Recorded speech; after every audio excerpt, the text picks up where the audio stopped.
పాపాలు వేరు, పాతకాలు వేరు. పాతకాలు కొన్ని వందల జన్మలు కట్టి కుడిపేస్తాయి, అంత భయంకరం. పంచమహాపాతకాలంటారు. పొరపాటున కూడా అవి జరగకూడదు. బ్రహ్మ హే మహారీచాసురాపో గురుతల్పక, ఇవి 4 ఒకెత్తు. తత్సంసర్గీ చ పంచమహాపాతకాలు అంటే బ్రహ్మహత్య చేయడం, హే మహారీచ బంగారం దొంగతనం చేయడం, సురాపో కళ్ళు తాగడం, గురుతల్పక గురువుగారి భార్య పడుకున్న మంచం మీద గురువుగారు లేనప్పుడు ఆమెతో కలిసి పడుకోవడం. అంతకన్నా నేను ఏమీ దాని గురించి మాట్లాడను, పొరపాటు. గురుతల్పక ఈ 4. ఈ 4ంటిల్లో ఏ ఒక్క తప్పు చేసిన వాడినైనా పట్టుకుని వీడు నా మిత్రుడిని వాడితో కలిసి ఉండడం 5వ మహాపాతకం. ఇవి పంచమహాపాతకాలు.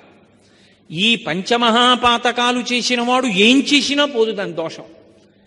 కలియుగంలోట అంటే చేసినామని చెప్పమని చెప్పట్లేదు, అంత పెద్ద పెద్ద పాతకాలు కూడా ఏది పోగొట్టగలదు అంటే బ్రహ్మహత్యానేక పాపాటవులకగ్నికీలలు హరినామ కీర్తనములు. బ్రహ్మహత్య అనబడేటటువంటి పెద్ద అరణ్యానికి కూడా దావానలంలాంటి అగ్నిహోత్రం ఏది అంటే హరినామ కీర్తనం, భగవన్నామని చెప్పడం. అలాగే గురుతల్పకల్మష క్రూర సర్పములకు గేకులు హరినామ కీర్తనములు.